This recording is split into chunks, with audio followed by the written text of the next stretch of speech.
নমস্কার, জি 24 ঘন্টা আপনাদের সকলকে স্বাগত জানাই। জ্যাক অলিভল স্টুডিও থেকে আপনাদের সঙ্গে রয়েছি আমি আহেলি। শুরু করছি খবরের আটঘাটার শুরুতেই কসবা গণধর্ষণ কাণ্ডের আপডেট আপনাদের দেব। কসবা গণধর্ষণ কাণ্ডে ঘটনার পুনর্নির্মাণ, মনোজিতদের নিয়ে আইন কলেজে পুনর্নির্মাণ চলছে ঘটনার। পুলিশের সঙ্গে মনোজিৎ মিশ্র এবং আরো দুই অভিযুক্ত প্রমিত মুখোপাধ্যায় এবং জয়ব আহমেদও রয়েছেন। নিরাপত্তারক্ষী পিনাকি বন্দ্যোপাধ্যায়কেও নিয়ে যাওয়া হয় কলেজে। ঘটনার সময় ইউনিয়ন রুমের বাইরে পাহারায় ছিল দুই আইন পড়ুয়া, এমনই অভিযোগ ওই নির্যাতিতার। নিরাপত্তারক্ষীর কাছে সাহায্য চেয়েও পাননি, এমনই অভিযোগ করেছিলেন তিনি। ঠিক কী ঘটনা ঘটেছিল তা জানতেই অভিযুক্তদের একেবারে সকালে কসবা আইন কলেজে নিয়ে যায় পুলিশ। চলে ঘটনার পুনর্নির্মাণ। একেবারে এক্সক্লুসিভলি সেই ছবি জি 24 ঘন্টার পর্দায় আপনাদের সামনে তুলে ধরছি। বিশাল পুলিশ বাহিনী ঘিরে রয়েছে কসবা ল কলেজকে। সরাসরি নজর রাখি অয়ন ঘোষাল আমাদের প্রতিনিধি রয়েছেন আমাদের সঙ্গে। অয়ন, কি চলছে কলেজে? এই মুহূর্তে সব থেকে বড় খবর আহিলি, সেটা হচ্ছে যেমনটা তুমিও দেখতে পাচ্ছ আমার ক্যামেরা বন্ধু তরুণ, এই মুহূর্তে যেটা দেখাচ্ছে দর্শকদের, একেবারে ল কলেজের ভেতরে এই মুহূর্তে 4 অভিযুক্ত অর্থাৎ মনোজিৎ, প্রমিত, জায়েব এবং তার সঙ্গে অবশ্যই নিরাপত্তা রক্ষী পিনাকি ব্যানার্জি, এদের 4 জনকে সঙ্গে নিয়ে ঘটনার দিন কে কোথায় ছিল, কতক্ষণ ছিল, কোন জায়গা থেকে কোন জায়গায় মুভ করে সেই জায়গায় কতক্ষণ দাঁড়ালো এবং তারপর কিভাবে ঘটনাটা ঘটলো, এটার পুঙ্খানুপুঙ্খ পুনর্নির্মাণ এই মুহূর্তে চলছে। প্রসঙ্গত জানিয়ে রাখি যে নিরাপত্তা রক্ষী পিনাকি ব্যানার্জি, তার প্রাথমিক পুলিশি হেফাজতের মেয়াদ আজ শেষ হচ্ছে, তাকে আর কয়েক ঘন্টার মধ্যে আদালতে পেশ করতে হবে। বাকি 3 অভিযুক্ত 8ই জুলাই পর্যন্ত তারা পুলিশ হেফাজতেই থাকবে। তারপর নতুন করে আর তাদের পুলিশ হেফাজত মেয়াদ বৃদ্ধির সম্ভাবনা খুব একটা থাকছে না বলে মনে করছেন পুলিশ কর্তারা।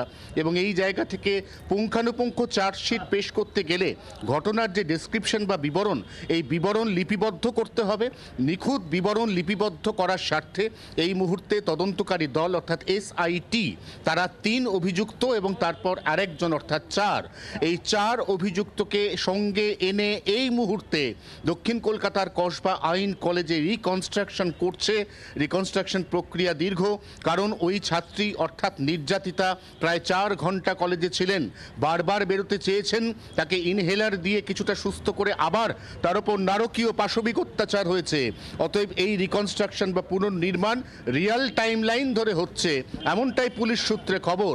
এবং ঠিক সেই কারণে একটা দীর্ঘমেয়াদী এই রিকনস্ট্রাকশন পর্ব যা ইতিমধ্যেই শুরু হয়ে গিয়েছে দক্ষিণ কলকাতার কসবা ল কলেজে। আহেলি, একেবারে অয়ন, তোমার মাধ্যমে সেই ছবি আমরা দেখতে পাচ্ছি। এই মুহূর্তে যে ছবি আপনারা দেখছেন, আমাদের প্রতিনিধি অয়ন ঘোষাল এবং তার ক্যামেরা বন্ধুর মাধ্যমে যে ছবি আপনাদের সামনে আমরা তুলে ধরছি, একেবারে এক্সক্লুসিভলি কসবা ল কলেজে ঘটনার পুনর্নির্মাণের ছবি আপনারা দেখতে পাচ্ছেন। রিয়েল টাইম ধরে এই পুনর্নির্মাণ চলছে এবং যেহেতু ওই নির্যাতিতা ছাত্রী কলেজে সেদিন অর্থাৎ ঘটনার দিন প্রায় 4 ঘন্টারও বেশি সময় তিনি কলেজে ছিলেন, তাই সেই রিয়েল টাইম অর্থাৎ 4 ঘন্টার সময় ধরেই এই ঘটনার পুনর্নির্মাণ চলবে বলেই এখনো পর্যন্ত পুলিশ সূত্র মারফত খবর পাওয়া যাচ্ছে এবং ইতিমধ্যেই সেই প্রক্রিয়া শুরু হয়েছে।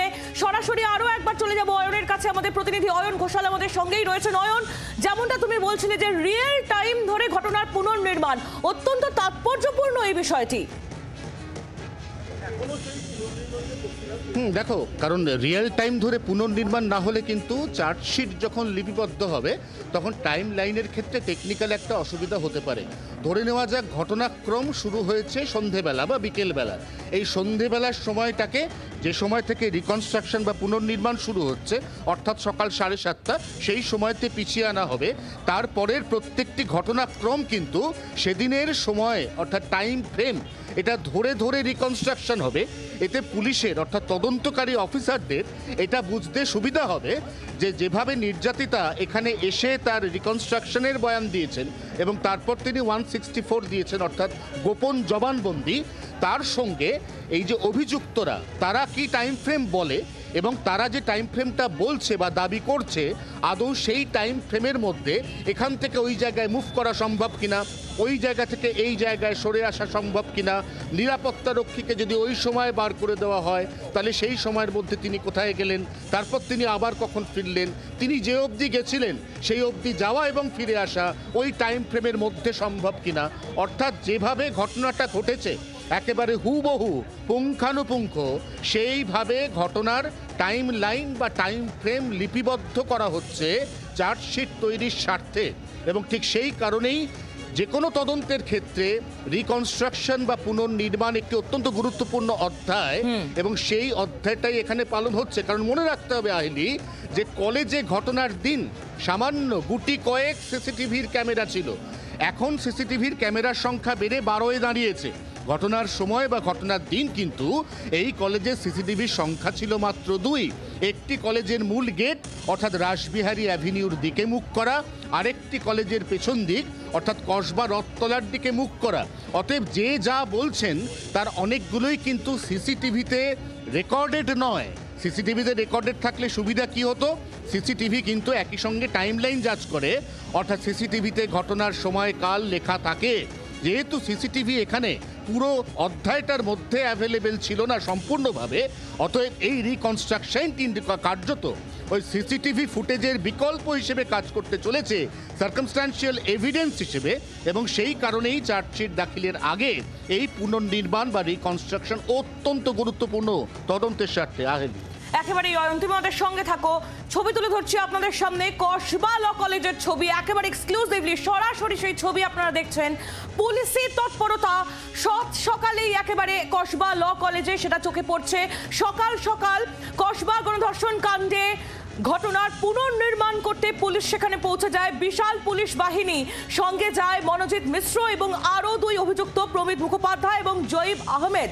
তাদের পুলিশি হেফাজতের দিন 8ই জুলাই পর্যন্ত, কিন্তু নিরাপত্তা রক্ষী পিনাকি বন্দ্যোপাধ্যায় তার পুলিশি হেফাজত আজই শেষ হচ্ছে, আর কিছুক্ষণের মধ্যেই তাকে আদালতে পেশ করা হবে। তাই একেবারে তড়িঘড়ি ঘটনার পুনর্নির্মাণের কাজ শুরু করেছে পুলিশ, যাতে চার্জশিট ফাইল করার সময় কোনো রকম কোনো লুপ হোল না থাকে, কোনো রকম কোনো সমস্যার সৃষ্টি না হয়, টাইম লাইন নিয়ে কোনো প্রবলেম না হয়, সেই পুরো বিষয়টাকেই মাথায় রেখে একেবারে রিয়েল টাইম মেনেই চলছে ঘটনার পুনর্নির্মাণ। 3টি ক্যামেরার মাধ্যমে সেই ছবি আপনাদের সামনে আমরা তুলে ধরছি। অয়ন, তুমি নজর রাখো আপাতত, ধন্যবাদ। বাংলার আওয়াজ, বাঙালির আবেগ, জি 24 ঘন্টা।